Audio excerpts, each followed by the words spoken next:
የውሸት የምንፍቅና የክደት ጳጳሳት ተሰብስበው እንደዛ የሚያደርጉ። ህጋዊ ከሆነ ባለትዳር ያልተወለደ ሰው ቄስ መሆን አይችልም። ስርዓተ ቤተክርስቲያን ይከለክላል። አሁን የቄሶችን እናት አባት ደግሞ ምርመራ እንዳትገቡ። የኢትዮጵያ ምዕመናን እኮ የሰው ኃጢአት ለማጽናት አርኪኦሎጂስቶች እኮ ናችሁ እናንተ ጀግኖች። ጅል ሰው ትልቅ ስራ መስራት ሲያቅተው ትልቅ ሰው ሰድቦ ይታወቃል። ጅል አያርጋችሁ እግዚአብሔር። ጅል ጅል የሃይማኖት አባት ከሆንክ ሃይማኖትን ብቻ ዘ ትቆማለህ። በሃይማኖት እድል ትነሳለህ። ሰው ክፋቱን ሃይማኖት ያለብሳታል። ሄድና በሃይማኖት ሲያቅተው ቤተክርስቲያንን የሚጎዷት ሁልጊዜ ትምህርት አብስለው ያልተማሩ ሰዎች አብስለው ሳይማሩ ቤተክርስቲያንን የሚንድ ሐሳብ ይዘው ይመጡና ተከራክረው ሲረቷቸው ደግሞ ሄደው ከፖለቲካ ይለጥፋሉ። ሄደው እውነተኛ አባቶችን መንግስትን ተሳድበዋል ብለው ደግሞ ይካሰሳሉ።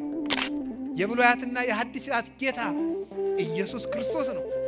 የነቢያትና የሐዋርያት የማዕዘናቸው ራስ ኢየሱስ ክርስቶስ ነው። የእምነታችን ራስና አበጋዝ፣ የሕይወታችን ራስ፣ የትንሣኤያችን በኩር፣ የጨለማው ገዢ የተቀጠቀጠበት እውነተኛው ፀሐይ ጽድቅና ብርሃናችን፣ የነፍሳትን ጥም የቆረጠ የሕይወት ውሃ እሱ ኢየሱስ ክርስቶስ።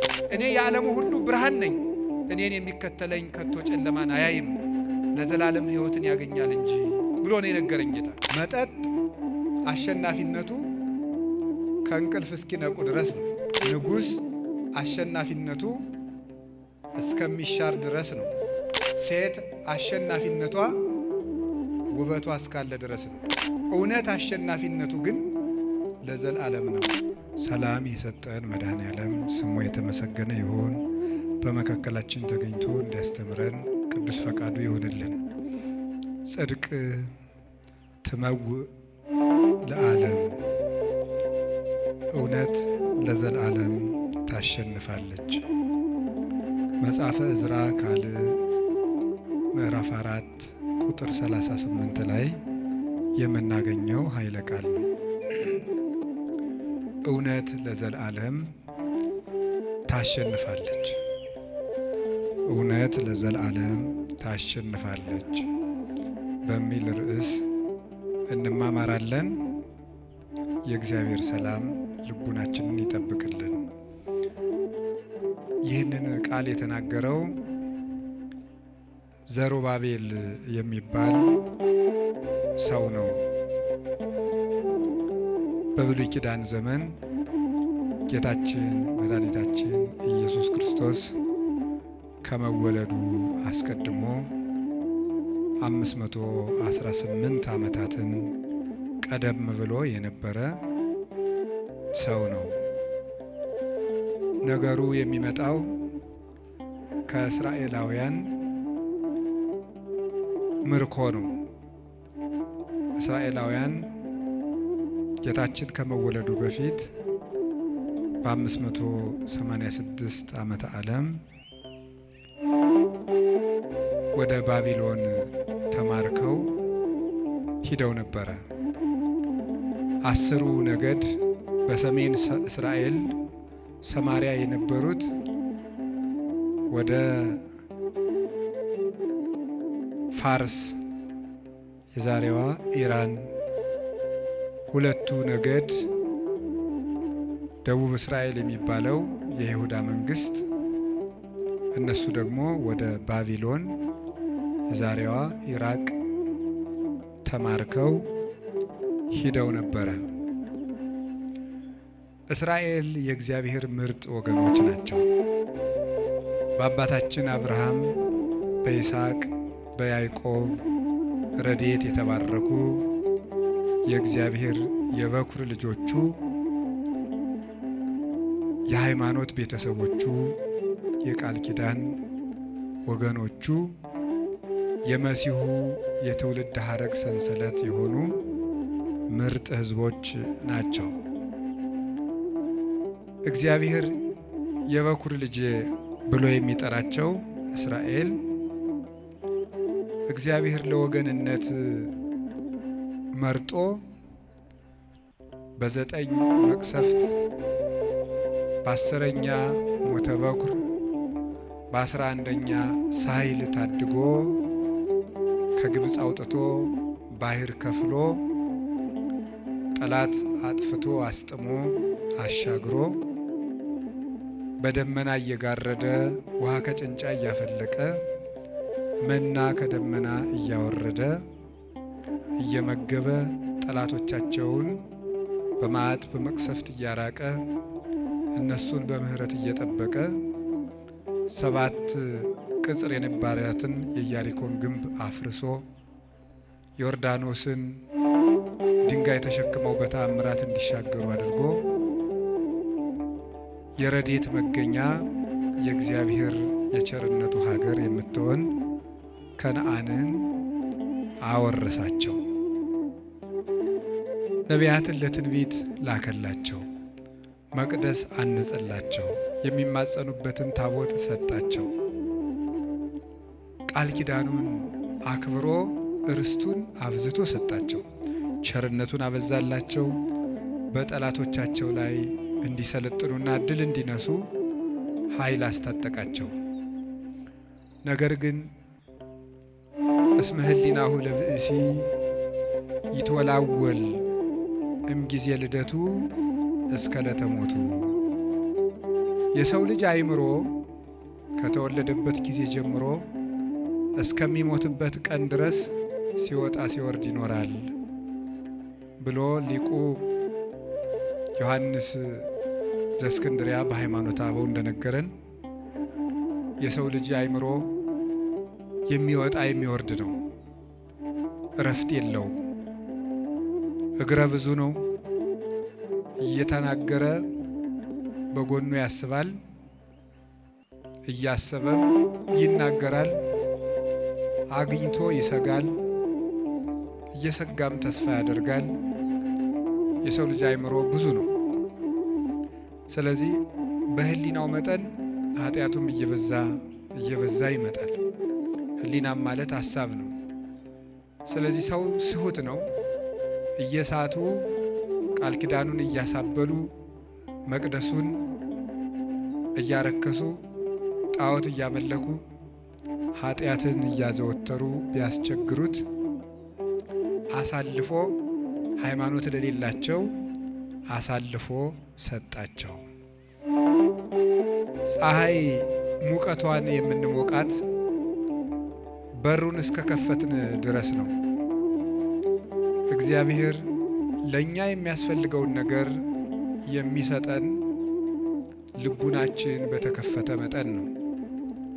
ፀሐይን በራችንን ድርግም አድርገን ዘግተን ለምን አልሞቅሽንም ብለን ልንወቅሳት አይገባም።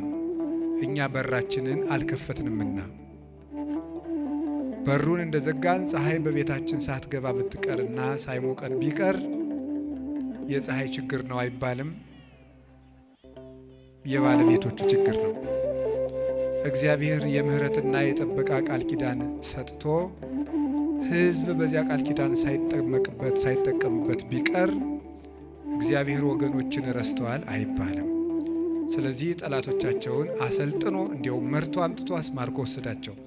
በዚያ 70 ዘመን ተገዝተው ንስሐ ከገቡ በኋላ እግዚአብሔር ከነሱ ወገን ጠላት የሚያጠፋ ንጉሥ ባይኖር እንኳ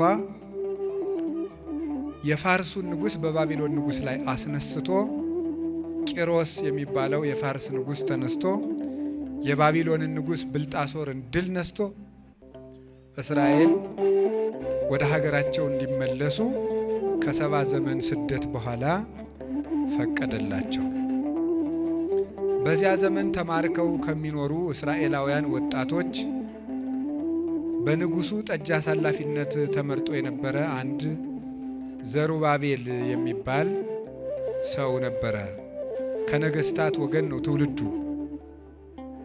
ንጉሱ ምሳ አዘጋጅቶ መኳንንቱን መሳፍንቱን መግቦ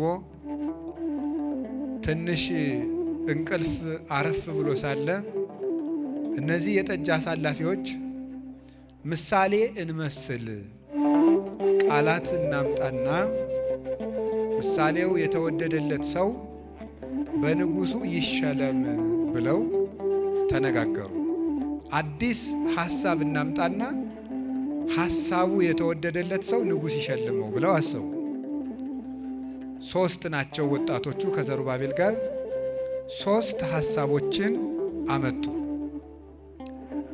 አንደኛው የመወዳደሪያ ሐሳባቸው በዚህ ዓለም ላይ አሸናፊ ማን ነው የሚል ጥያቄን የሚመልስ ነው።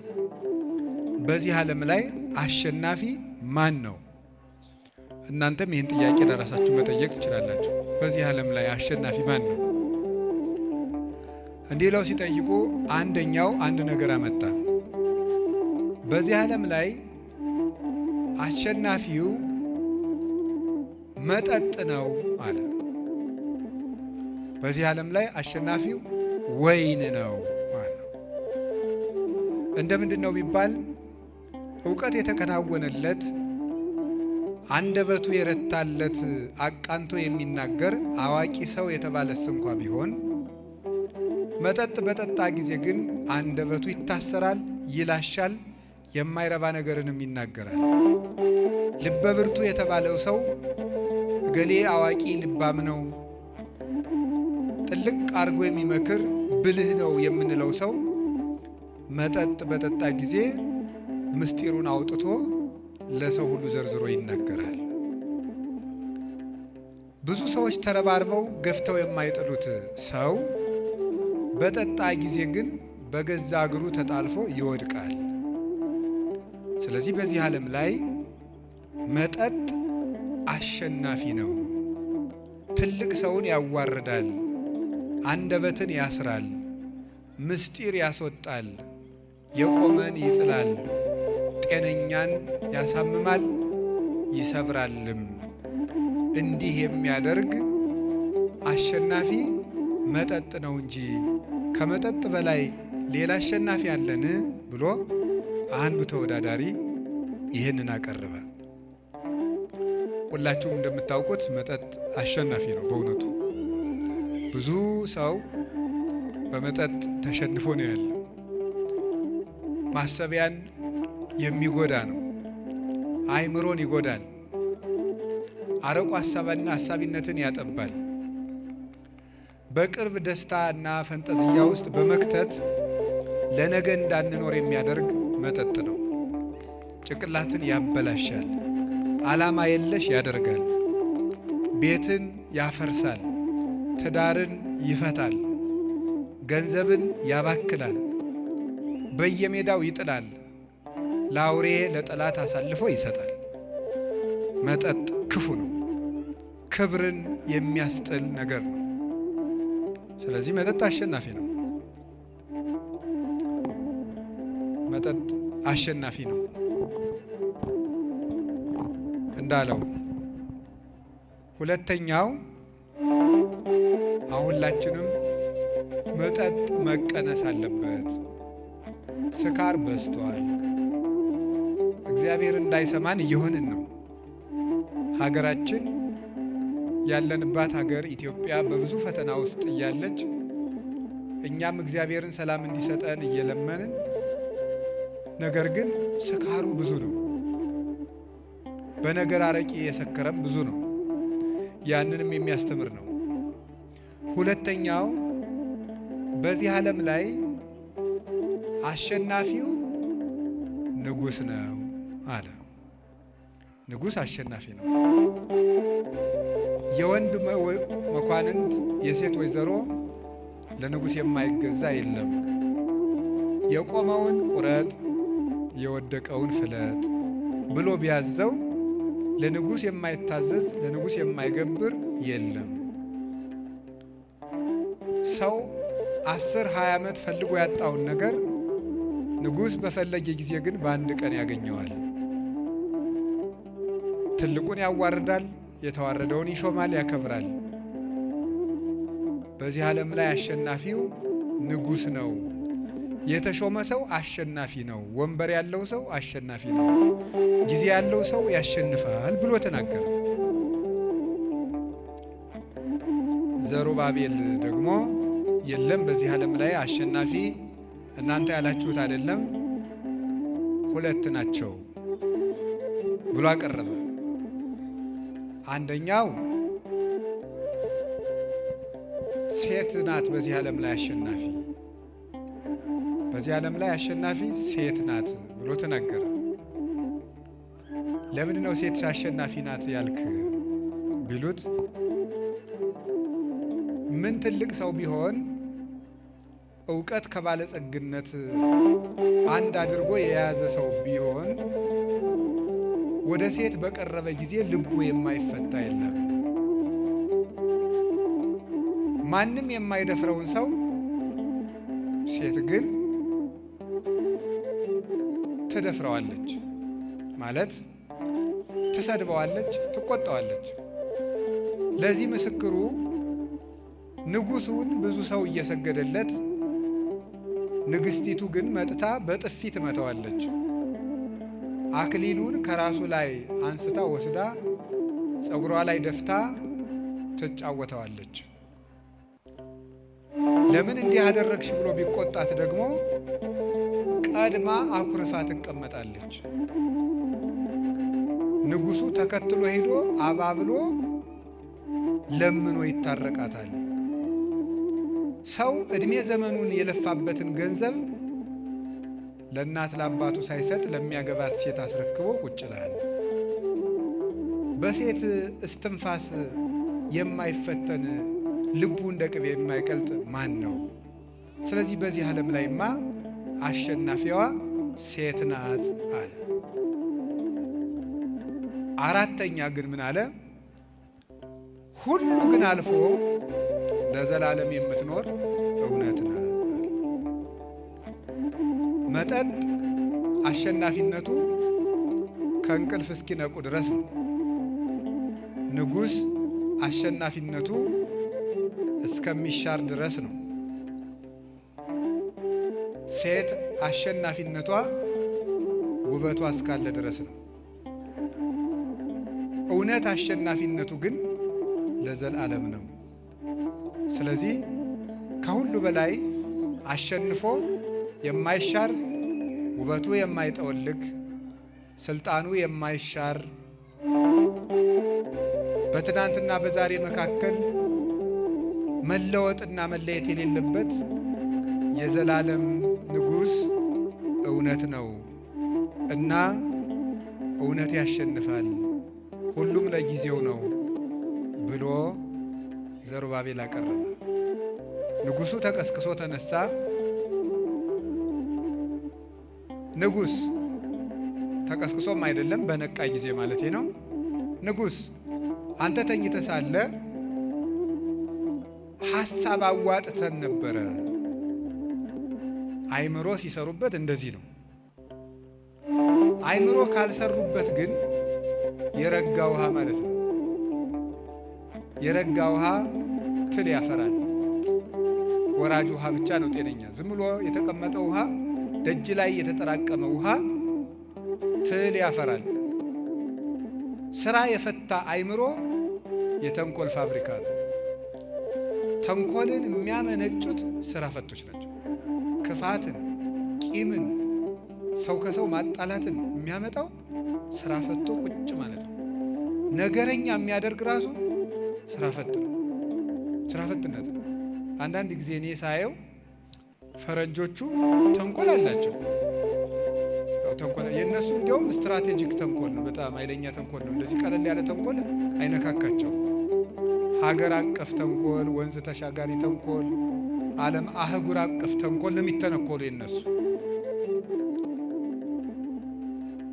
ኢትዮጵያውያን ግን እንዲሁ በጥቃቅኑ ሁሉ ተንኮለኛ እንደሆነ ባንሆን ጥሩ ነው ብዬ አስባለሁ። ማለት ወግ ሰንጣቂ ሆነናል ልላችሁ ፈልጌ ነው። ነገር ሰንጣቂና ያለው ስራ ፈት ስለሆንን ይመስለኛል። አሁን በምን ነው ይሄን የማየው? አሁን ውጭ ሀገር ተወልደው ያደጉ ልጆች ኢትዮጵያውያን ውጭ ሀገር የተወለዱትን ሳያቸው ኢትዮጵያ ሲመጡ አንዳንዴ ሳያቸው በቃ የነገሯቸውን ነገር ነው ብለው ነው የሚይዙት። ወግ አይሰነጥቁም፣ አሽሙር አያውቁም። ለምንድን ነው ሲባል እኔ ሲገባኝ አሽሙር ስለሌለ ሁሉም ወደ ስራው ስለሚሮጥ። አሁን እኛ እኮ ስራ ስለሌለ ነው አሽሙረኛ ይሆን ነው፣ ነገረኛ ይሆን ነው። ነገረኛነት የስራ ፈትነት ውጤት ነው። የአንዳንድ ሰው በጣም ያስደንቀኛል። ቁጭ ብሎ ተንኮል የሚቀምር ሳለ ፊዚክስ እና ሂሳብ ይመስል ቁጭ ብሎ ወግ ተንኮል ቀምር እኔ ይደንቀኛል። እውነቴን ነው የምነግራቸው። አንድ ሰው ቁጭ ብሎ ተንኮል ሲያስብ እኔ አዛኝን በጣም ነው የምደነቀው። እንዲህ ሰው ቁጭ ብሎ ተንኮል ያስባል። ተንኮል ማለት ገብቷችኋል አይደል? ተንኮል ማለት ሌላ ኃጢአት አይደለም ያልኩት፣ ተንኮል ነው ያልኩት። ኃጢአትማ ሁላችን ኃጢአተኛ ነው። ተንኮል ማለት ግን ሰውን ማጥመድ፣ ነገር መሰንጠቅ፣ ነገርን ከነገር አሰናስሎ አቀናብሮ ለሰዎች ጉድጓድ መቆፈር። በእውነት ኃጢአተኛ በእግዚአብሔር ምሕረት አለው። ተንኮለኛነት ግን ከእግዚአብሔር ምሕረት ያሳጣል። እባብም ከአራዊት ሁሉ ተንኮለኛ ነበር አይደለም የሚለው ኦሪት ዘፍጥረት ስታነቡ፣ እባብ ከአራዊት ሁሉ ተንኮለኛ ነበር። ተንኮለኛነት ማለት ሰውን አሳስቶ ገደል መክተት። እንዲሳሳት ጉድጓድ ትቆፍራለህ፣ ተሳሳተ ብለህ ጉድጓድ ውስጥ ትከተዋለህ። ራስህ አሳስተህ ራስህ ትስቅበታለህ። ይሄ ተንኮለኛነት ነው። ጥሩ አይምሮ ግን ቁጭ ስንል ምን ማድረግ ነው ያለብን? ሀሳብ ማዋጣት። እስኪ ሀሳብ እናዋጣ ብለን እኔም አንድ ሀሳብ አንተም አንድ ሀሳብ እስኪ ይህን ነገር እንወያይበት ብሎ ይውላችሁ ቤተ ክርስቲያንንም ሀገራችንንም ያቆዩት ሀሳብ ያላቸው ሰዎች ነው። ጥሩ ሀሳብ የሚያስቡ ዘመንን ተሻግረው የሚያስቡ ሰዎች ናቸው። ማሰብ ትልቅ ነገር ነው። አሁን ይሄ ዘመን ምን እያደረገን እንደሆነ ታውቃላችሁ? እንዳናስብ እያደረገን ነው። በቃ እንዳናስብ ነው የሚያደርገው። ይገደው ይገርማል። ምክንያቱም የማናስብበት ምክንያት ደግሞ ለምንድን ነው? ቁጭ ብለን እንዳናስብ ማሰቢያችን በሙሉ ጥቅጥቅ እንዲል እየተደረገ ነው። ይሄን የፈጠረው ምንድን ነው? ዓለሙ የሚሰጠን የቤት ስራ አለ። ጦርነት አለ፣ ብጥብጥ አለ፣ ስድድብ አለ። አሁንማ ድሮ ሰውና ሰው እቤት ቁጭ ብሎ ይበሻሸቅ ነበር። አሁን በሚዲያ መበሻሸቅ ተጀምሯል አይደለም? የአደባባይ ብሽሽቅ ተጀምሯል ማለት ነው። አሁን ያለ በሰው ጉዳይ ቁጭ ብሎ እንደው ኧረ በስመ አብ ከራስ ቤት በድን እያለ ሰው ልቅሶ ለምን ትሄዳለህ አለ ሊቁ። ቁጭ ብሎ እነገሌ እና ትዳራቸው እንዴት ሆነ? እንደዚህ ነው የለም እንደዚህ ነው ውይይት። አይገርማችሁም? ቁጭ ብለህ የሰውን ሕይወት እንጀራ አድርገህ ቆሎ አድርገህ ትቀቅለዋለህ፣ ቆሎ አድርገህ ታበስለዋለህ፣ እንጀራ አድርገህ ትጋግረዋለህ። በቃ አይጠላ አይደረስም። ይሄ የሥራ ፈትነት ውጤት። እንደዛ አይደረግም። ሰውን ጉዳይ አድርጎ የሰውን ሕይወት እያነሱ እንጀራ ማብሰል ተገቢ አይደለም። ከዛሳ በስልኮቻችን ላይ የተጫኑት መተግበሪያዎች እንዳናስብ የሚያደርጉ ናቸው። የዩቲዩብን ሳትጨርሰው የፌስቡኩ ይመጣል። የፌስቡክን ሳትጨርሰው የቲክቶክ ይመጣል። የዚያን ሳትጨርሰው የምትደውለው ስልክ አለ። በቃ ንቅንቅ የማያደርግ መስኮት የሌለው ቤት ነው የሚያደርገው ጭንቅላታችንን ጥቅጥቅ ብለን እንዳንንቀሳቀስ። ደግሞ 24 ሰዓት ይሰራል ሁሉ ነገር። ዓለም መቼ ይጠፋል ብላችሁ ብትጠይቁኝ ማሰብ ያቆመለት ብዬ ነው የምናገረው። ማሰብ በሞት ትልቅ ነገር ነው። እነዚህ 3 ወጣቶች ቁጭ ብለው አሰቡ። በስደት ሀገር ሆነው ሀገር በሌለበት በባቢሎን ሄደው ሀገራቸውን አጥተው መቅደሳቸው ፈርሶ አባቶቻቸው ጠፍተው ርስታቸው ተወርሶ ታሪካቸው ተረስቶ ስደት ሀገር ሆነው እስኪ ሀሳብ እናዋጣ አሉ።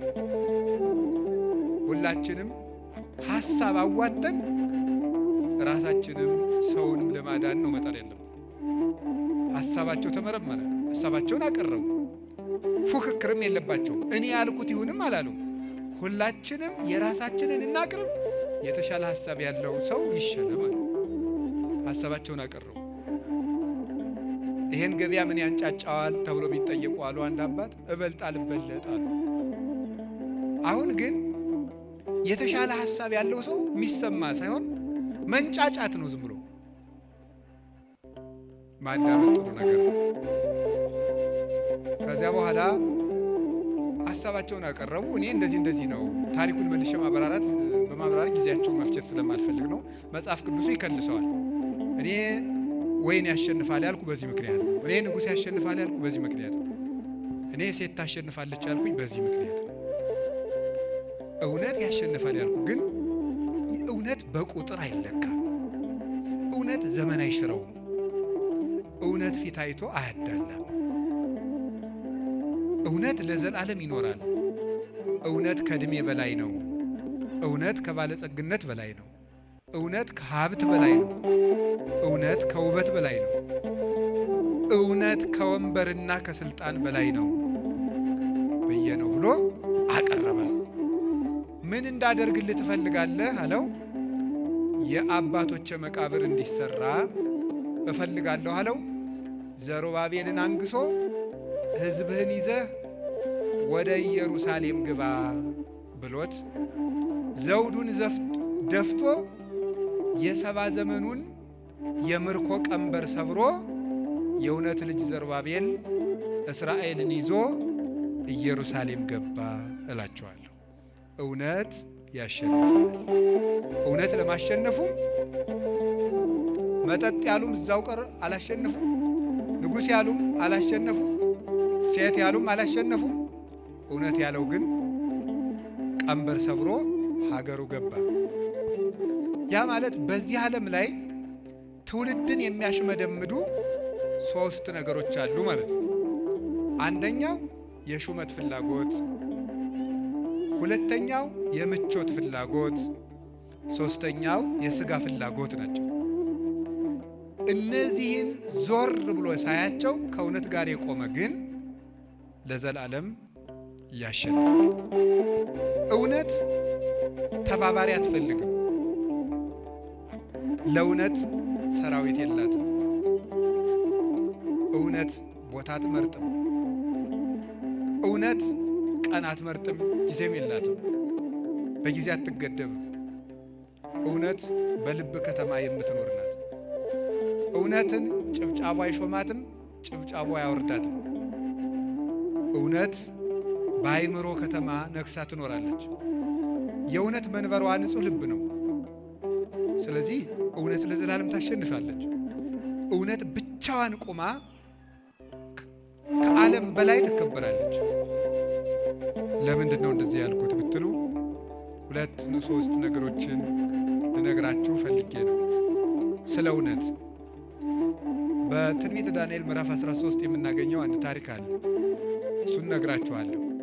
እውነት ብቻዋን ታሸንፋለች። ብቻዋን። ሶስና የምትባል ሴት ታውቃላችሁ። ታሪኩን በደንብ በፍጥነት ለመናገር ልሞክር። እንደ ስብከት አድርጌ አልተርከውም። ቶሎ ለመጨረስ ነው የምሞክረው።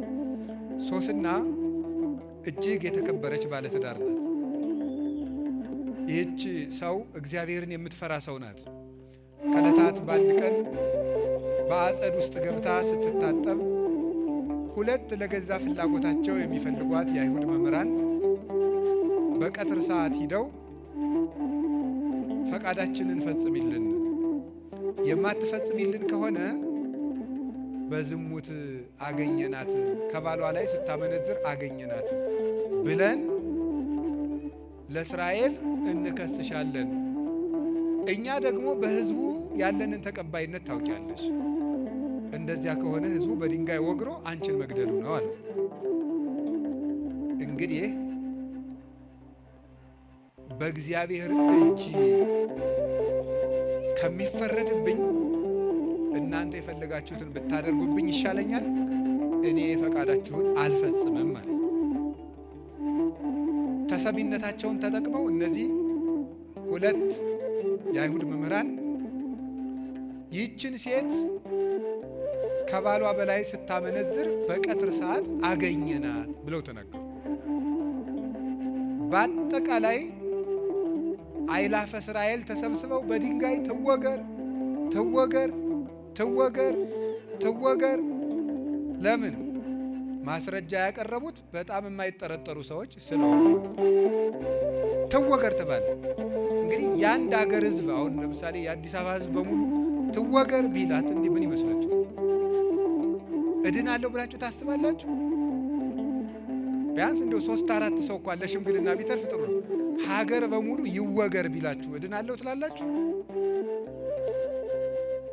እውነት ብቻዋን ትቆማለች። ከዛ ምን አደረገ? እሷ ልቧ አልተፈታም። የእስራኤል አምላክ የእውነት ዳኛ አንተ እንደ ፍርድ ፍረድልኝ ያለች ጸልያለች። በእስራኤል ሴቶች ራሳቸውን መከናነብ ክብር ነው። ይቺ ወራዳ ክብር የላትምና ክንብንዋን ታውርድ አሉ። በውስጣቸው ግን ውበቷን መጥገብ ፈልገው ነው ይላሉ የቤተ ክርስቲያን ሊቃውንት፣ ያዋረዱ መስለው። ከዚያ በኋላ እግዚአብሔር ቸር ነው። እውነት አይመሽባትም። እውነት ብትዘገይም አትቀርም። ዳንኤል የሚባል ነቢዩ ዳንኤል ከመካከላቸው ተነሳ። እኔ ከዚች ሴት ደም ንጹሕ ነኝ አለ። ና ማእከሌነ እስመ እግዚአብሔር አልሐቀከ፣ እግዚአብሔር አንተን በመካከላችን ታላቅ አድርጎሃልና ና በመካከላችን ፍረድ አሉት። የእውነት ኃይሏ ሺዎች እየጮሁ የአንድ ሰው ጩኸት የ1000 ሰው ጩኸትን ዝም እንዲል አደረጋቸው። ግርም ነው ያለው የሚያደርገው። ቆይ እስኪ እናንተ ውሸታሞች ይችን ሴት ከምን ዛፍ ስር ነው ስታመነዝሯት ብሎ ዛሬ የሕግ ባለሙያዎች መስቀለኛ ጥያቄ እንደሚሉት መስቀለኛ ጥያቄ ጠይቃቸው። ከምን ስር ነው አንተ ያየህ? አንደኛው ለብቻው ነው የጠየቁ፣ ከሾላ ዛፍ ስር፣ ሌላኛውስ ከወይራ ዛፍ ስር። የተለያየ የእግዚአብሔር መልአክ ይቀስፍሃል አለው። ሁለቱንም የእግዚአብሔር መልአክ ሰንጥቆ ሰንጥቆ አጠፋቸው። እውነት ለዘላለም ያሸንፋል። አንዲት ሴት ከእውነት ጋር ቆማ ሀገር ተነስቶባት ወገን ክዷት አሸነፈች። አንዲት ሴት ብቻዋን ማለት። ስለዚህ ቁጥር አይተህ ከውሸት ጋር አትጨመር። እውነት በቁጥር አይለካም። ብቻህንም ቢሆን ከእውነት ጋር ቁም። እውነት ከሺህ ይልቅ ትመሰክራለች፣ አፍ አውጥታም ትናገራለች።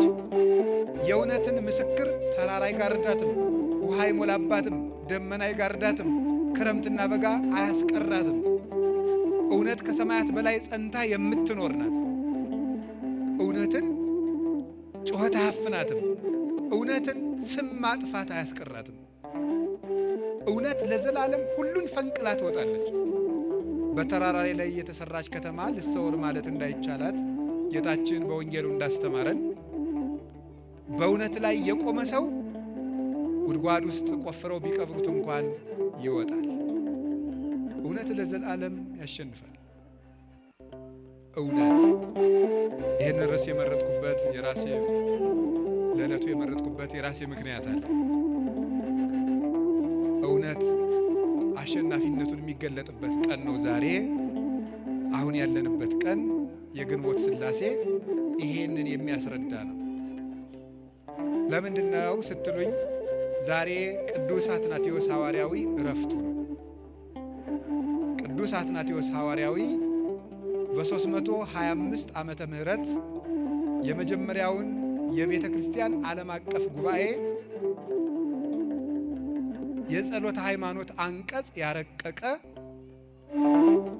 ለ47 ዓመት በፓትርያርክነት ተቀምጦ ለግማሽ ክፍለ ዘመን ያህል የቤተ ክርስቲያንን አደራ የተሸከመ የእውነት ምሰሶ ነበረ ቅዱስ አትናቴዎስ። እሱ ብቻውን ነበር የሚሮጠው፣ ብቻውን። ይገርማችኋል እኮ ቅዱስ አትናቴዎስ የተጠራው ከአረማዊ ቤተሰብ ነው። ክርስቲያን ካልሆኑ ቤተሰቦች ክርስቲያን ካልሆኑ ቤተሰቦቹ ክርስቲያን አይደሉም። የክርስቲያን ልጆች እርስ በርሳቸው ሲጨዋወቱ አንዱ ጳጳስ፣ አንዱ ምእመን እየሆኑ ይጫወታሉ። ያንን ሲጫወቱ እሱም ከጨዋታችሁ አስገቡኝ አላቸው። አንተ የክርስቲያን ልጅ አይደለም፣ እኛ የክርስቲያን ልጅ ሕፃናት ናቸው፣ የክርስቲያን ልጅ ነን። እንዴት አንተ ከኛ ጋር ጨዋታ ትጫወታለህ? ይሉታል። በቃ እንደናንተ ክርስቲያን ሆናለሁ፣ ከጨዋታችሁ አስገቡኝ አላቸው። የሕፃናት ጨዋታ ነው። ሲጫወቱ ሕፃናቱ አትናቴዎስን አጥምቀን ክርስቲያን አደረግነው እያሉ አንዱ ሜሮን ሲቀባው፣ አንዱ አጠመቅኩ ሲለው የጨዋታ ነው ሁሉም ነገር። እንደዚያ ሲሉ በዘመኑ የነበረው የእስክንድርያ ሊቀ ጳጳስ እለእስክንድሮስ ደረሰ። ቆሞ ተመለከታቸው። አባታችን እነዚህን ሕፃናት ምን ቁም ነገር አገኝባቸዋለሁ ብለህ ነው የምትሰማቸው? አሉት። እግዚአብሔር በዚህ ሕፃን ላይ ያሳደረው መንፈስ ቅዱስ አታውቁም። ከኔ ቀጥሎ ፓትርያርክነት የሚሾም ይህ ነው ብሎ ትንቢት ተናግሮ ይዞት ሄደ። በደንብ እያስተማረ መጻሕፍተ ብሉያትን መጻሕፍተ ሐዲሳትን እያስተማረ ዘመኑ የሚጠይቀውን በግሪኮ ሮማን ኢምፓየር ተስፋፍቶ የነበረውን የግሪክ ፍልስፍና ጥንቅቅ አድርጎ እንዲማር አደረገው። ለምን? እነ አርዮስ የግሪክን ፍልስፍና እየተጠቀሙ በተለይ የአርስቶትልን ፍልስፍና እየተጠቀሙ የክርስቶስን የባህሪ አምላክነት ይክዱ ስለነበረ እሾህን በሾህ እንዲያወጡት ፍልስፍና ተማርኩ ያለን ሰው በፍልስፍናው መንገድ ለመርታት ፍልስፍናን ጥንቅቅ አድርጎ ተምሮ የዘመኑን የግሪክ ቋንቋ የቴዎሎጂ ተርምስ የሚባሉትን መሰረታዊ ቋንቋዎች አውቆ በንጽህና በቅድስና ተሸልሞ በእለእስክንድሮስ ቤት አደገ። ከሃዲው አርዮስ ኢየሱስ ክርስቶስ ያልነበረበት ዘመን ነበር ወይም አልነበረም። አልቦ አመይሃሎ እሱ አልነበረም። ኢየሱስ ክርስቶስ የእግዚአብሔር የመጀመሪያው ፍጡር ነው። ኢየሱስ ክርስቶስ ከአብ ጋር አንድ ባህሪ አይደለም። እንደዚህ አይነት ሶስት ክህደቶችን ይዞ አርዮስ ሲነሳ በኒቅያ ጉባኤ እንዲደረግ በዘመኑ የነበረው ንጉሥ ቆስጠንጢኖስ አዘዘ። ኒቅያ የምትባለው ዛሬ ኢዝኒክ ትባላለች፣ ቱርክ ውስጥ ያለች ከተማ ናት። እዚያ ዓለም አቀፍ ጉባኤ የመጀመሪያው ጉባኤ ተጠራ። 318 በዓለም የነበሩ ሊቃነ ጳጳሳት በሙሉ ሄዱ። የቤተ ክርስቲያን መከፋፈልም አልነበረም። የዚያ ጊዜ ቤተ ክርስቲያን አንዲት ቤተ ክርስቲያን ናት። እዚያ ሲሄዱ ቅዱስ አትናቴዎስ ተገኘ። እነዚህን አርዮስ እነዚህን ክደቶች ሲያቀርብ ኢየሱስ ክርስቶስ ቀዳማዊ አይደለም ባለ ጊዜ ቀዳማዊነቱን ተንትነው አስረዱ። ቀዳሚው ቃል በመጀመሪያ ቃል ነበር የሚለውን ዮሐንስ ወንጌል ምዕራፍ 1 ቁጥር 1 ያለውን መሰረት እያደረጉ ቃል በመጀመሪያ ነበር ስለሚል ከቃል ተለይቶ የሚኖር ልብ የለም፣ ከልብ ተለይቶ የሚኖር ቃል የለም። ወልድም ከአባቱ ተለይቶ አልኖረም። ወልድ የአብ ቃል ነው። ልብ ያለ ቃል እንደማይኖር አብም ያለ ቃል አልኖረም። ስለዚህ ወልድ በአብ ልብነት የነበረ ቀዳማዊ ቃል ነው አሉት። ዕብራውያን ምዕራፍ 1 ቁጥር 3 ያለውን አንስተው ዘውቱ ጸዳለ ስብሐቲሁ ስለ ኢየሱስ ክርስቶስ ሲናገር ቅዱስ ጳውሎስ እሱ የክብሩ ነጸብራቅ ነው። ሃይማኖታችሁን በደንብ ስሙ። እናንተም መማር አለባችሁ። አንዳንድ ጊዜ እግዚአብሔር ያበላል ያጠጣል የሚል ስብከት ብቻ አይደለም መስማት ያለባችሁ፣ መሰረታችሁንም ማወቅ አለባችሁ። ሃይማኖት ሲነገር እንቅልፍ መተኛት፣ እግዚአብሔር ጤና ይሰጣል እንጀራ ያበላል ሲሏችሁ እልል ማለት ይሄ ነውር ነው። በደንብ አድርጋችሁ ማወቅ አለባችሁ ሃይማኖታችሁን። ኢየሱስ ክርስቶስ ቀዳማዊ ቃል ነው። ቃል ነው። ቃል ደግሞ ሥጋ ሆኗል። ቃል ደግሞ እግዚአብሔር ነው። ቃል በልብ እንደሚኖር ወልድ በአብ ኖሯል። ከአብ ተለይቶ የኖረበት ዘመን የለም።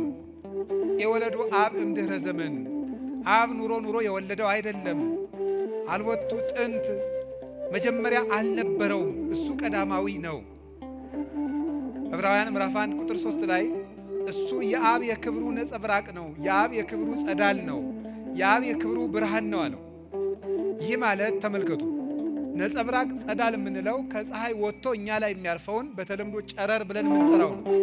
እሱ ነጸብራቅ የፀሐይ ጸዳል ይባላል። ይህ ጸዳል እኛ ላይ መጥቶ ሲያርፍ ከፀሐይ ከክብ አካሏ ተለይቶ አይደለም፣ ተለይቶ የኖረበት ጊዜ የለም። ከክቡ ጋር አብሮ እንዳለ እዚህ እኛም መጥቶ ያሞቃል፣ ያበራል። እንደዚህም ሁሉ ወልድ የአብ ብርሃን ነው፣ የአብ ጸዳል ነው ማለት ጸዳል ወይም ነጸብራቅ ከፀሐይ ክበብ ሳይለይ እንደኖረ ወልድም ከአባቱ ሳይለይ የኖረ ነው። ወልድ ያለዚያ ጸዳል አብ ብቻውን አልነበረም። አብ ማለት አባት ማለት ነው። አባት የአብ ደግሞ አብነቱ ቀድሞ የነበረ ነው። ወልድን ኑሮ ኑሮ ወለደው ካልን ግን አብም አብ የሆነ ኖሮ ኖሮ ነው ማለት ነው። ምክንያቱም ያለ ልጅ አባት የሚባል የለምና። ስለዚህ ክርስቶስ ዓለማት ሳይፈጠሩ በአብ ክብር የነበረ ነው። እሱም ከአባቱ ጋር አንድ ነው። ኩሉ ዘቦላቡ የዚአየ ውእቱ ዮሐንስ ወንጌል ምዕራፍ 16 ቁጥር 15 ላይ ለአባቴ የሆነው ሁሉ የኔ ነው ብሏል። ለአባቴ የሆነው ሁሉ የኔ ነው። ለአባቴ የሆነው ሁሉ የኔ ነው። ያዙ። ለአባቴ የሆነው ሁሉ የኔ ነው ማለት ነው። የአብ ቀዳማዊነት የወልድ ቀዳማዊነት ነው። የአብ ሕያውነት የወልድ ሕያውነት ነው። የአብ ሕይወትነት የወልድ ሕይወትነት ነው። የአብ ምሉዕነት የወልድ ምሉዕነት ነው። የአብ ረቂቅነት የወልድ ረቂቅነት ነው። የአብ ሁሉን ቻይነት የወልድ ሁሉን ቻይነት ነው። የአብ ሁሉን አዋቂነት የወልድ ሁሉን አዋቂነት ነው። የአብ አይመረመሬነት የወልድም አይመረመሬነት ነው። አብ እንደማይመረመር ወልድም አይመረመርም። አልቦ ዘየአምሮ ለአብ ዘእንበለ ወልድ ባሕቲቱ ወአልቦ ዘየአምሮ ለወልድ ዘእንበለ አብ ባሕቲቱ። ከአብ በቀር ወልድን የሚያውቀው የለም፣ ከወልድም በቀር አብን የሚያውቀው የለም።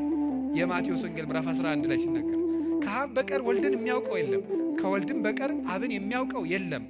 ስለዚህ አብ እንደማይመረመር ወልድ አይመረመርም፣ ወልድ እንደማይመረመር አብ አይመረመርም።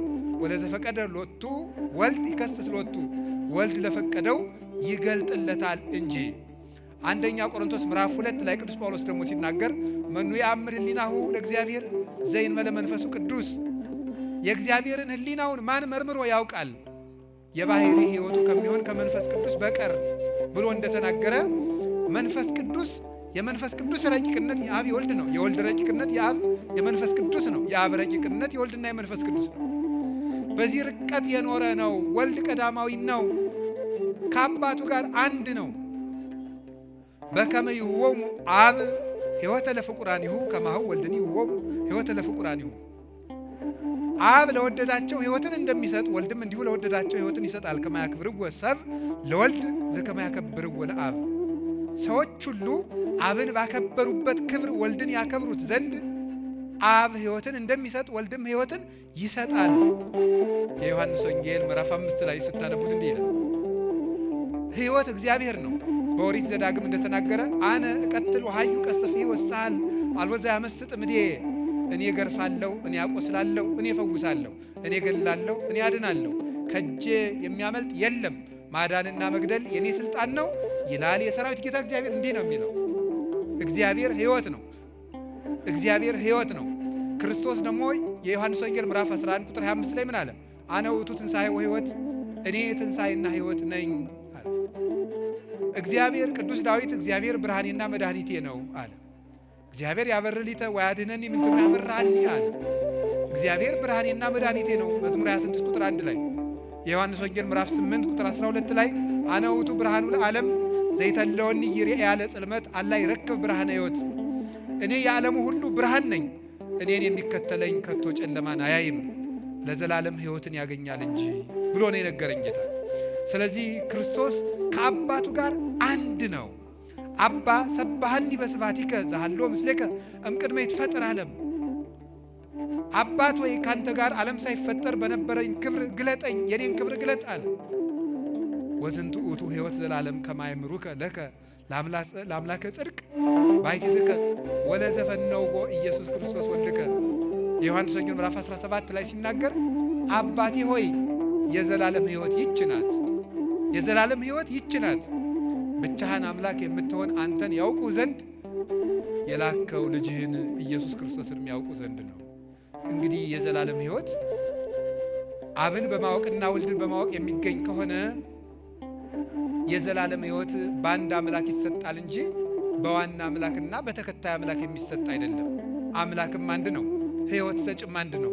እንደዚያ ከሆነ አብን ማወቅ ሕይወት ከሆነ ወልድንም ማወቅ ሕይወት ከሆነ ሕይወት ደግሞ ለዓለም ያለው አንድ ነውና አንድ ሕይወት አለውና ለዓለም ያ አንድ ሕይወት እሱ ከአባቱ ከመንፈስ ቅዱስ ጋር ሩይ በመለኮቱ የሚሆን አንድ የባሕርይ ጌታ ኢየሱስ ክርስቶስ። አንደኛ ዮሐንስ ምዕራፍ 5 ቁጥር 20 ላይ እንዲህ ይላል ቅዱስ ዮሐንስ በመልእክቱ ሲናገር ንነሰ ነአምን ከመ መጽአ ወልደ እግዚአብሔር ወሀበነ ልበ ከመ ናእምሮ ለእግዚአብሔር በጽድቅ። እኛ ግን የእግዚአብሔር ልጅ እንደመጣ እግዚአብሔርንም እናውቅ ዘንድ ልቡናን እንደሰጠን እናውቃለን። ወሀለውነ በአሚን በወልደ እግዚአብሔር ዘውእቱ ዘበአማን እግዚአብሔር።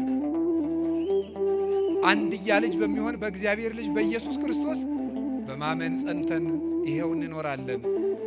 እሱም ለዘላለሙ እውነተኛ አምላክ ነው። ስለዚህ ኢየሱስ ክርስቶስ ከአባቱ ጋር አንድ ነው። እኔና አብ አንድ ነን። ዘሬኪያየ ርዮ ለአቡየ፣ አባቴን ያየ እኔን አየ። አብን ማየት እንዴት ወልድን ማየት ከሆነ ወልድን ማየት አብን ማየት ከሆነ አብ ከወልድ ልዩ ነውን? አይደለም። አብ ከወልድ አንድ ነው፣ ከመንፈስ ቅዱስም አንድ ነው። በስላሴያቸው ንነሰ ኢንበው ውስተ ከፊለ መንግሥት፣ እኛ የስላሴን መንግሥት ወደ መክፈል አንገባም።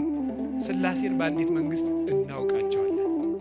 በትንቢተ ኢሳይያስ ምዕራፍ 6 ቁጥር 3 ላይ እንደተነገረ ቅዱስ ቅዱስ ቅዱስ እግዚአብሔር ጸባዖት ፍጹም ሙሉ ሰማያት ወምድረ ቅዱሳት ስብሐቲከ ተብሎ እንደተጻፈው ቅዱስ ስለ አብ፣ ቅዱስ ስለ ወልድ፣ ቅዱስ ስለ መንፈስ ቅዱስ እግዚአብሔር ጸባዖት ስለ አንድ ጌትነታቸው ተብሎ የተነገረ ነው።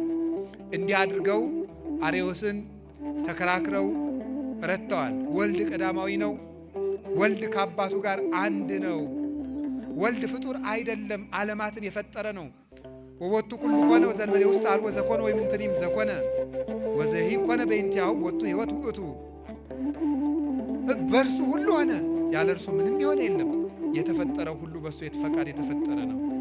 በእሱ የተፈጠረው ፍጥረት ሁሉ ሕይወት ነው። እሱ እውነተኛ ብርሃን ነው ተብሎ ዮሐንስ እንደነገረ ነው። ስለዚህ የፍጥረታት ሕይወት ነው ክርስቶስ።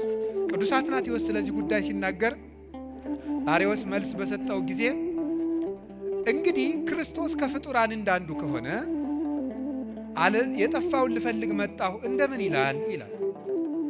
በማቴዎስ ወንጌል ምዕራፍ 18 ላይ እስመ መጽአ ወልደ እጓለ እመሕያው ከመ ይስስ ወያድኅን ዘተሐውለ፣ የእግዚአብሔር ልጅ የሰው ልጅ ኢየሱስ ክርስቶስ የጠፋውን ሊፈልግና ሊያድን መጥቷልና ይላል። ኢየሱስ ክርስቶስ ከፍጡራን እንዳንዱ ተራ ፍጡር ከሆነ ምስጋና ይግባውና ተራ ፍጡር ከሆነ እንዴት የጠፉትን ሊፈልግ ይመጣል? እሱ ራሱ የሚፈለግ ነው በለኛ ነበር ያለው ቅዱስ አትናቴዎስ። ክርስቶስማ አምላክ ባይሆን ኑሮ የጠፉትን ሊፈልግ እንዴት ይመጣል? ፍጡር የጠፋውን የሚፈልግ ቢሆንማ ኖሮ አዳምን ፍጡር የሚያድነውና የሚዋጀውማ ቢሆን ኖሮ መላእክት ለምን ባልተላኩለትም ነበር? ሲወጡ ሲወርዱ የነበሩ መላእክት ለምን ባልዋጁትም ነበር? እውነተኛውን እርቅ ግን የሚፈጽመው አምላክ ነውና እግዚአብሔር አንድያ ልጁን ላከ እንጂ። በፍጡር ደምማ ዓለም የሚድን ከሆነ የአቤል ደም አያድነንም ነበር? የኢሳይያስ ደም አያድነንም ነበር? አይደለም። እንደዚያ ከሆነማ የሰው ልጆች ድነት ከንቱ ነው በለኛ እያለ ነበር ቅዱስ አትናቴዎስ ይህንን ትምህርት የሰጠው። በዚህ መሰረት የጌታችን የመድኃኒታችን ኢየሱስ ክርስቶስ እውነተኛ አምላክነትና ጌትነት በስልጣኑ ያስተማረ፣ በስልጣኑ ሕግ የሰራ። ልብ በሉ፣ የሕግ ባለቤት እግዚአብሔር ነው። በኦሪት ዘጸአት ምዕራፍ 20 ቁጥር 1 ጀምሮ እንደምታነቡት 10ሩን ቃላት ለእስራኤል ሕግ አድርጎ የሰጣቸው እግዚአብሔር ነው። ያለ እግዚአብሔር ትእዛዝ ሕግን በሕግ መተካት የሚችል የለም። ታዲያ እንደዛ ከሆነ ምን አለ? ሰማይክሙ ዘተበለ ለቀደምትክሙ አፍቅሩ ቢጸክሙ ወጽልኡ ጸላይተክሙ ወአንሰ እብለክሙ አፍቅሩ ጸላይተክሙ። ለቀደሙት ሰዎች ወዳጆቻችሁን ውደዱ፣ ጠላቶቻችሁን ጥሉ እንደተባለ ሰምታችኋል። እኔ ግን እላችኋለሁ ጠላቶቻችሁን ውደዱ። ኩኑም ከመሐርያነ ከመ ትኩኑ ውሉዶ ለአቡክሙ ዘበሰማያት። ለሰማይ አባታችሁ ልጆቹ ትሆኑ ዘንድ ርኅሩኆች ሁኑ። እስመ አቡክሙ ሰማያዊ ያጸርቅ ፀሐይ ላይ ለጻድቃን ወኃጥአን። የሰማይ አባታችሁ ለጻድቃንም ለኃጥአንም ፀሐይን ያወጣል፣ ያዘንም ዝናመ ላይ ለሄራን ወኩያን። ለክፎችም ለደጎችም ዝናምን ያዘንማል። እኔ ግን እላችኋለሁ ወዳጆቻችሁንማ ብቻ ብትወዱ ከአሕዛብ ብልጫችሁ ምንድን ነው? ቀራጮችስ ይህንን ያደርጉት የለምን? እያለ ሕግን የሠራ ተራራው ላይ ቀድሞ በሙሴ ዘመን ሕግን እንደሰጠ ትናንት በተራራ ላይ ሕግን የሰጠዋችሁ እኔው ነኝ ሥጋ ለብሼ የመጣሁ ሲል ወደ ተራራ ወጥቶ ከፍ ባለ ቦታ ላይ ቆሞ እኔ ግን እላችኋለሁ እያለ እንደ ጌትነቱ ሕግን ሠራ። ስለዚህ ምን አለ? እንዲህ ይላል፣ እስመ ከመ መኮንን ይሜሮሙ ወአኮ ከመ ጸሐፍቶሙ። ሲያስተምራቸውም እንደ ጌትነቱ እንደ ባለሥልጣን ያስተምራቸው ነበር እንጂ እንደ ጸሐፍት እንደ ፈሪሳውያን አላስተማረም።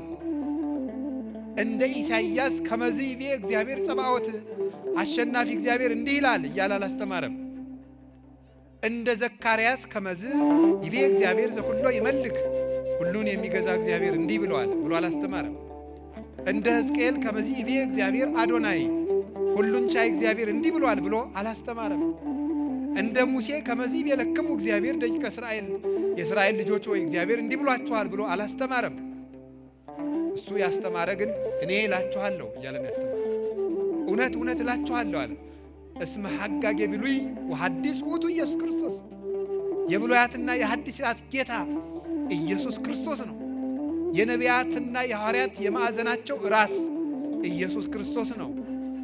የእምነታችን ራስና አበጋዝ፣ የሕይወታችን ራስ፣ የትንሣያችን በኩር፣ የጨለማው ገዢ የተቀጠቀጠበት እውነተኛው ፀሐይ ጽድቅና ብርሃናችን፣ የነፍሳትን ጥም የቆረጠ የሕይወት ውሃ እሱ ኢየሱስ ክርስቶስ ነው። ስለዚህ ቅዱስ አትናቴዎስ ይህንን አስተማረ፣ ገለጠ። ጸሎተ ሃይማኖት የሚባለው ጸሎት አርቅቆ ያቀረበው ቅዱስ አትናቴዎስ ነው። ዛሬ ግንቦት 7 ሥላሴ የቅዱስ አትናቴዎስ ዕረፍት ነው። በጣም በትልቅ ቀን የተሰበሰብነው የተወደዳችሁ ምእመናን፣ ሃይማኖታችን የተመሰከረበት ቀን ነው። ይሄ ቀን እግዚአብሔር በዚህ ቀን ስለሰበሰበን እናመሰግነዋለን። በኋላ ሁላችንም ቀጥ ብለን ቁመን ይህንን ጸሎት እንጸልያለን።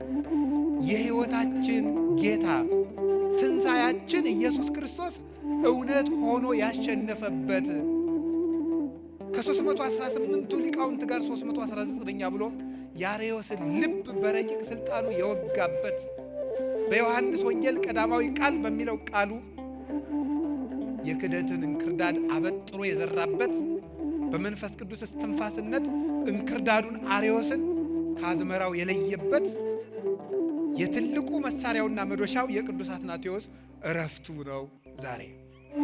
ስለዚህ ቅዱስ አትናቴዎስ ይህን እውነት ገለጠ። አርዮስ ተወገዘ። አርዮስ ከተወገዘ በኋላ እለእስክንድሮስ ሲያርፍ አርዮስ ሞቶ እለእስክንድሮስ አርፎ አትናቴዎስ በእለእስክንድሮስ መንበር የእስክንድርያ ፓትርያርክ ሆኖ ሲሾም እለእስክንድሮስ ሊሞት ሲል እንዲህ ብሎት ነበረ። አትናቴዎስ ወይ አንተ የቤተ ክርስቲያንን ሹመት ትሸሸዋለህ፣ ግን ይከተልሃል እንጂ አይለቅህም ብሎት ነበር። ቅዱስ አትናቴዎስን ቅዱስ ጎርጎርዮስ ዘንዚናዙ ሲያመሰግነው የቅድስና ሁሉ ፍሬ፣ የቅድስና ውበት ምልክት፣ የትሩፋት ሁሉ መገኛ ነው አትናቴዎስ ይለዋል ቅዱስ አትናቴዎስን ሲያመሰግነው።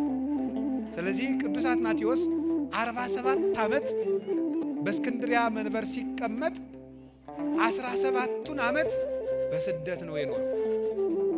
17 ዓመት። ርዕሳችን ምንድን ነው? እውነት ያሸንፋል። በውሸት ከሰውት ያውቃሉ። እጅ ቆርጧል ብለው ከሰውት ያውቃሉ። ይገርማችኋል። ቅዱስ አትናቴዎስን በትምህርት ቢያቅታቸው ከሰሱት። ምን አድርገው? የአንድ ድሃ እጅ ቆርጧል ብለው። በአጋጣሚ እጁ ተቆርጧል ተብሎ ከተባለ ቅዱስ አትናቴዎስ ተከሶ ቀረበ። ይገርማችኋል፣ የሰው እጅ ተቆርጧል ተብሎ የታሰበው ሰውዬ በአጋጣሚ ለሌላ ጉዳይ በጉባኤው ተገኘ። ቅረብ አሉት። ምን ቆርጧል ነው ያላችሁ? እኛ ለቅዱስ አትናቴዎስ እጅ። ምን ቆርጧል ነው ያላችሁ? እጅ። የቆረጥኩት ሰው ስሙ ማን ይባላል? እገሌ።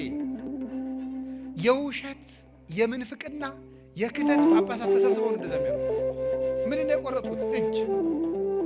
አየህ፣ ጅል ሰው ትልቅ ስራ መስራት ሲያቅተው ትልቅ ሰው ሰድቦ ይታወቃል። የጅል ሰው አካሄድ እንደዚህ ነው። ጅል አያርጋችሁ እግዚአብሔር።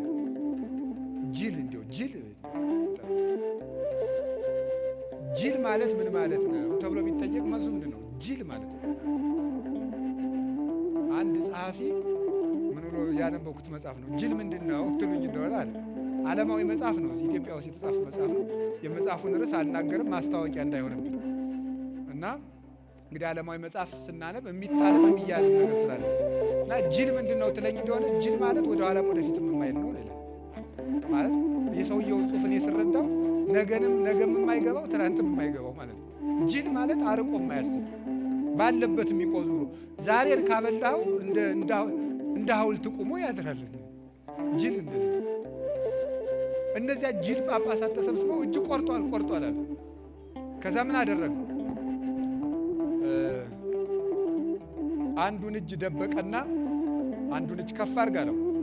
በአጋጣሚ ቅዱስ አትናቴዎስ ትክ ብሎ ሲመለከት ሰው ሁሉ አትናቴዎስ ምን ይሆን ብሎ ተሰብስቧል። ትክ ብሎ ሲመለከት ያን ቆርጧል የተባለው ሰው እያየው ና ወደፊት አለው። መጣ። ቀኝ እጅህን አንሳ አለው። አወጣ እና ያንታል የቆረጥኩት ሲባል ሌላኛው እጁን አለ። ይሄኛውን እጁን ሰውሮታል። ይሄኛውን እጅ ብድግ አድርገና ቅዱስ አትናቴዎስ እንግዲህ የቆረጥኩት ሶስተኛውን እጅ ነው ብሎ ተናገራቸው። እውነት ያሸንፋል። ተሰብስበው በውሸት ያንን ምሰሶ ያንን የክፍለ ዘመን ብርሃን ያንን የቤተ ክርስቲያን ኮከብ ብቻውን 50 ዓመት የቆመ አምድ ነበር ቅዱስ አትናቴዎስ ብቻውን። ከእውነት ጋር ከሆኑ ግን አንድ ሆኖ ብዙነት ነው። ሄድና ይህን መሰከረ። ንጉሱን እንግዲህ ታውቃላችሁ፣ ከሚስቱ ውጭ የተወለደ ሰው ስድብ አለዋል። ቃሉን ባንናገረው ይሻላል። የሚሰደብበት ከሚስቱ ውጭ የተወለደ ልጅ እንደዛ ነው። በሀገራችን ከሚስቱ ውጭ የተወለደ ሰው ጳጳስ አይሆንም ነበር። ታውቃላችኋል። ከሌላ ሚስት የተወለደ ሰው አይሾምም። እስከ ብዙ ጊዜ ፓትርያርክ አይሆንም ነበር። እሱ ብቻ አይደለም፣ ቄስ መሆን አይችልም። ከሌላ ሚስት የተወለደ ሕጋዊ ከሆነ ባለትዳር ያልተወለደ ሰው ቄስ መሆን አይችልም። ስርዓተ ቤተክርስቲያን ይከለክላል። አሁን የቄሶችን እናት አባት ደግሞ ምርመራ እንዳትገቡ።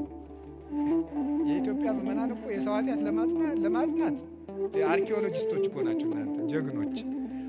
አይ እሱ ውስጥ እንዳትገቡ። አሁን ንጉሱ ቆስጠንጢኖስ በዚያ መንገድ እንዳልተወለደ አጥንተው አትናቴዎስን በእውቀት ቢሉ፣ በስም ማጥፋት ቢሉ፣ በኃጢአት ቢሉ አልገኝ ቢላቸው ምን ብለው ተናገሩ መሰላቸው? ንጉሱ ከሚስቱ ውጭ የተወለደ ነው ብሎ ተሳድቧል ብለው ለንጉስ ከሰሱ። ከእስክንድሪያ ወደ ሮም ስንዴ ግብር እንዳይላክ አድርጓል፣ የመንግስትን መንበር እየነቀነቀ ነው ብለው ከሰሱት። አቅም ሲያቅትህ ወይ ወደ ውሸት ትጠጋለህ ወይ ወደ ፖለቲካ ትጠጋለህ። እንደዚህ በጣም ችግር እኮ ነው። የሃይማኖት አባት ከሆንክ ሃይማኖትን ብቻ ይዘህ ትቆማለህ። በሃይማኖት እድል ትነሳለህ። እስመ ሰብ ለእከዩ ሃይማኖት ያለብሳ፣ ሰው ክፋቱን ሃይማኖት ያለብሳታል ይላል ኢትዮጵያውያን ሊቃውንት። ሰው ክፋቱን ሃይማኖት ያለብሳታል። ሄድና በሃይማኖት ሲያቅተው ቤተ ክርስቲያንን የሚጎዷት ሁልጊዜ ትምህርት አብስለው ያልተማሩ ሰዎች አብስለው ሳይማሩ ቤተ ክርስቲያንን የሚንድ ሐሳብ ይዘው ይመጡና ተከራክረው ሲረቷቸው ደግሞ ሄደው ከፖለቲካ ይለጥፋሉ። ሄደው እውነተኛ አባቶችን መንግስትን ተሳድበዋል ብለው ደግሞ ይካሰሳሉ። እንደዚህ ያሉ ሰዎች እንዲህ ናቸው። ቅዱስ አትናቴዎስ ተሰደደ። በአጋጣሚ 2 ዓመት ተሰዶ ያሳለፈባትን ዓመት የዛሬ ዓመት በዚህችው ቀን እዚያ ነበርኩኝ። ጀርመን ውስጥ ትሬር የምትባል ከተማ ውስጥ ናት እና እዛች ተሰዶ 2 ዓመት በስደት ከእስክንድርያ ያሳልፋልና የዛሬ ዓመት በ7 እዚያች ቦታ በመገኘት እኔ ደስ ብሎኛል። ቅዱስ አትናቴዎስ ስለምወደው እንደው በስደት የቤተ ክርስቲያናችንን መከራ የሀገራችን መከራ እንደው አስብ እባክህ ብዬ አቡነ ዘበሰማያት ደግሜ ነበር። ምንም ኃጢአተኛ ብሆን የአቡነ ዘበሰማያት አንካሳ የለውምና እና ልላችሁ የፈለግኩት ያ ሁሉ ዘመን አብቅቶ ያ ሁሉ ግፍ አብቅቶ በገዳማት ተሰዶ ተንከራቶ አርዮሳዊ ጊዮርጊስ የሚባል ደግሞ ተሹሞ እጅግ ተንኮለኛ የሆነ እንግዲህ ታውቃላችሁ ቅዱስ አትናቴዎስ የምን ለኢትዮጵያ ቤተክርስቲያን ትልቅ ባለውለታው ነው። የኢትዮጵያውያን የመጀመሪያውን ጳጳስ አቡነ ሰላማ ከሳቴ ብርሃንን የሾመልን ቅዱስ አትናቴዎስ ነው። ታውቃላችሁ ቅዱስ አትናቴዎስ ነው የኢትዮጵያውን የመጀመሪያውን ጳጳስ ሾሞ የሰደደልን አቡነ ሰላማ ከሳቴ ብርሃን። አቡነ ሰላማ ከሳቴ ብርሃን ተሾመው ኢትዮጵያ ከመጡ በኋላ ቅዱስ አትናቴዎስ በነገረ ሰሪዎች ምክንያት ለንጉሱ በተሰራ ነገር ስራ ያለበደሉ ተሰዶ በግዞት በሄደበት ወቅት አርዮሳዊ ጊዮርጊስ የሚባል ጳጳስ ተሾሞ ነበር። ምዕመናን ያንን አንቀበልም ብለው ብዙ ግፍ ተቀብለዋል። ተደብድበዋል፣ ታስረዋል። ከሚያስቀድሱበት እየተሸከሙ እያወጡ ወርውረዋቸዋል። በእሳት አቃጥለዋቸዋል። ብዙ ስቃይ አድርሰውባቸዋል። ይገርማቸዋል። ግን የኛ አባት ስደተኛው አትናቴዎስ ነው እያሉ ቆዩ። የትንሣኤ ዕለት ታስሮና ተሰዶ ባለበት የሚልክላቸውን ደብዳቤ እያነበቡ ምዕመናን ቤተክርስቲያናቸውን ጠበቁ። አክሱም የነበሩት የሀገራችን ነገስታት አብርሃና ወአጽብሃ እነዚያ ነገስታት በዘመኑ የነበረው ንጉስ በተለይ ቆስጠንጢኖስ ካረፈ በኋላ የሮማ ንጉስ ወይም የባዛንታይን መንግስት የሚባለው ከሁለት ተከፍሎ ምስራቅ ሮማ እና ምዕራብ ሮማ ተብሎ ተከፍሎ ነበርና አንደኛው ገዢ ቅዱስ አትናቴዎስ በጣም የሚጠላ ነበር። አንደኛው ቁንስጣዲዮስ የሚባለው የቆስጠንጢኖስ ልጅ እሱ ለአብርሃና ወአጽብሃ ለኢትዮጵያ ነገስታት ሰላማ ከሳቴ ብርሃን የምትሉት ውሸት ነው፣ እውነተኛውን ሃይማኖት የያዘው ጊዮርጊስ ነው። ስለዚህ አትናቴዎስ ውሸታም ነው። አትናቴዎስ ስለሾመው የእናንተ ጳጳስም ትክክል አይደለም፣ ስለዚህ ሌላ ጳጳስ ተቀበሉ ብሎ ደብዳቤ ቢጽፍላቸው እኛ በሐዋርያት ሰንሰለት የወረደውን እውነተኛውን የክህነት ቅብብሎች አግኝተናል፣ ሃይማኖታችንም እንደ አትናቴዎስ ነው ብለው የሀገራችን ነገስታት ከስደተኛው አትናቴዎስ ጋር በመቆም ኢትዮጵያውያን ከእውነት ጋር የመቆም ታሪክ ያለን ሰዎች ነን። ቅዱስ አትናቴዎስ ሲመለስ ቤተ ክርስቲያን ከቅዱስ አትናቴዎስ መንበር ጋር ቀጠለች እና መጨረሻ ላይ ቅዱስ አትናቴዎስ ይሄ ሁሉ ስደቱ አብቅቶ ረፍት አድርጎ ቤተ ክርስቲያንን አገልግሎ በእውነት ቃል እነዚያ ሁሉ ጠላቶቹ ጠፍተው እንግዲህ አርዮስም እንደተባለው ሽንት ቤት እወጣለሁ ሲል ሆዱ ተዘርግፎ በዚያው ተጎልግሎ ነው የሞተ በታሪክ እንደተጻፈ። አንድ አርዮሳዊ ባለጸጋ ግን እንደው የህዝብ ሽንት ቤት አድርጎ ሰርቶበታል ይባላል። የአርዮስ አንጀት የተዘረገፈበት ያው እንግዲህ ጅል ሰው የህዝብ ሽንት ቤት ይሆናል። እዛ ሁሉ የህዝብ መጸዳጃ ሆኖ ቀረ አርዮስ። ፖለቲካ ተጠግቶ ቤተክርስቲያንን ሲበድል የነበረው አርዮስ እንዲያሆን ሀገር ቤተክርስቲያን ለሀገር ትጸልያለች፣ ቤተክርስቲያን ለመንግስት ትጸልያለች። ግን ሃይማኖታዊ አባት ፖለቲካና ሃይማኖትን መቀላቀል የለበትም። የእግዚአብሔር መንግስት አገልጋይ የሆነ ሰው የእግዚአብሔር መንግስት ይሰብካል። ይሄ ሰው አርዮስ ግን እየሄደ ከዘመኑ ነገስታት እየተጠጋ ቤተክርስቲያንን ሲበድል ሲያሰቃይ ኖረ። ቅዱስ አትናቴዎስ ግን ከቤተክርስቲያን ነግሶ ኖረ። እንዲያውም አባቶቻችን በትውፊት እንደሚነግሩን ከቅዱስ ጳውሎስ መቃብር ሄዶ ሰላም እና ከቅዱስ ጴጥሮስ ሰላም ለክሙ ሐዋርያቲሁ ለክርስቶስ የክርስቶስ ሐዋርያት ጴጥሮስና ጳውሎስ ሰላም ለእናንተ ይሁን ብሎ ሲናገር ከመቃብራቸው ለአንተም ሐዋርያ መባል ይገባሃል ብለው የሚል ቃል በእግዚአብሔር ታምራት ከመቃብራቸው ተሰምቶለታል። ስለዚህ አትናቴዎስ ሐዋርያዊ የሚባለው ብቻውን እንደው ምን ይባላል?